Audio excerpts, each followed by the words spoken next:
It's a brand new day mga kapuso! Maayong buntag diha kaninyo, hilabi na sa atong mga kapuso nga nagapangapi karon. Mas muinit pa jud ang atong buntag kauban ang sexy and pretty nga si Miss Yasmin Curdy. Maayong buntag Miss Yasmin and welcome back dito sa At Home with the GMA Regional TV. Maayong buntag and it's nice to be back dito sa At Home with GMA Regional TV. You mentioned sa last interview mo dito na nakahiligan mo din ang panonood ng K-drama. Sino naman ang kasama mo sa panonood? Before pa talaga ako mahilig manood ng mga K-drama. Actually, K-drama addict talaga ako. Pre-pandemic pa, ginagawa ko na yan. Usually, before, nag-binge watch ako by myself. Lalo na kapag nasa work ako, wala akong magawa, nanonood ako ng mga K-drama. Pero nung pandemic, si Pangga, walang choice, kundi kailangan niya ako samahan. So ako siya yung nagbi-binge, ako yung nag-watch. Nung time ng pandemic, so wala siyang choice, kailangan niya rin manood ng mga K-drama na mga pinapanood ko. Speaking of K-drama, you are now a part of the Pinoy remake of Startup PH. How do you feel about this? I feel really, really happy because I'm a fan of the show ng Startup.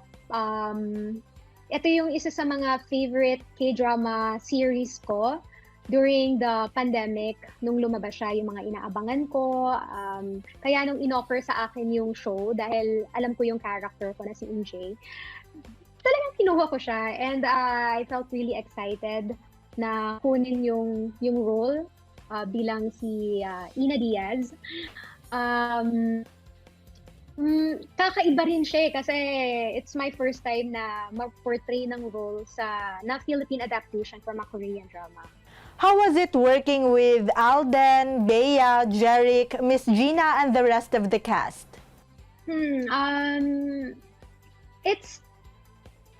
It's my first time working with Alden, Bea, and Jeric. Meron kasi kami kasing apat, meron kaming iba-ibang mundo na ginagalawan before. Pero ngayon, 'di ba, nagkasama-sama kaming apat sa isang show. Si Jeric naman, nakakasabay ko na yan before sa mga regional shows din. Pero hindi ko siya nakakasabay sa show. First time kong makasama si Jeric. Si Jeric, tahimik lang yan sa set and very friendly, napakabait na tao. Direct Gina Alahar naman, ilang beses ko na yan naging mommy, naging director, naging mother-in-law, lahat na. Tapos binuhat ko na din yan sa Pasan Ko Ang Daigdig. So maraming beses ko na naka-work talaga si Direct Gina Alahar. Pero si Alden, nakakatuwa kasi nagkasabay na kami sa isang show dito sa GMA. And yung impression ko sa kanya before kasi, parang masyado siyang serious pag sa mga interviews or outside. Pero actually, kapag naka-work mo siya, sobrang puwela niya palang tao. Sobrang, as in, siya yung nagpapalighten up nung set, siya yung magalaw sa set, ganyan. So, hindi ko ina-expect from Alden na ganun siya ka-bubbly. Tapos si Bea naman, first time ko rin siya maka-work. Hindi ko rin ina-expect na magkakasabay kami sa isang show dahil before parang imposible na magkasama kami sa isang series dahil magkaiba nga kami network before. Pero right now, habang ka-work ko siya, she's very machika pala. Machika si Bea.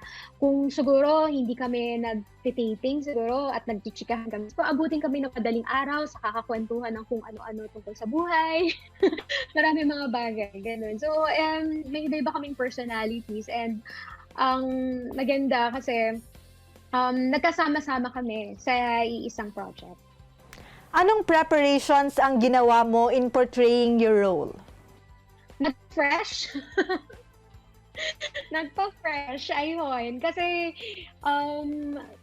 every time napapanood ko yung mga K-drama actors, ang fresh kasi nila eh, diba? So, sabi ko, sana ma-achieve natin yung ka-freshan ng mga K-drama actresses para maka-level tayo sa kanila. Miss Yasmin, share mo naman sa amin kung ano yung favorite scene mo dito. Sa Startup original, yung favorite scene ko talaga is yung nag-Elsa Anna, si Dalmi at si MJ. yung nagkaroon sila ng parang green screen effect, tapos sinot sila nung director na cousin ni Dawson. Tapos yung scene din ni Dawson na money, money, money. Yan yung mga favorite scene ko. Kasi yun yung mga scenes na talagang napahalakhak ako sa sa startup while watching it. Kasi tawa ko ng tawa. Pero ngayon, I don't know kung papalabas nila dito sa Philippine version. Sana mapalakita rin namin dito sa Philippine version yung mga eksenang yon. Hindi pa rin namin tapos i-shoot yung startup, so malay nyo, diba? Masama yung mga scenes. Finally, please invite all our kapuso here in Mindanao na abangan ang Startup PH and to also support you in your social media accounts. Inaanyayahan ko po kayong lahat na manood po ng Startup soon on GMA Telebabad. And please follow me on Instagram, Twitter @TheRealYasmin, Facebook, Yasmin30 with the tick mark, TikTok, Yasmin_30, Instagram, yun, sabi ko na, Yasmin_30, YouTube, Yasmin30, and ayun, follow nyo lang po ako at sana makapag-chat din tayo together. Thank you so much for your time, Miss Yasmin. We hope makabisita ka dito sa Mindanao soon. Keep safe! Daghang salamat at home with GMA Regional TV. Maraming salamat po. Tutok lang mga kapuso, kay mo balik pa ang At Home with the GMA Regional TV.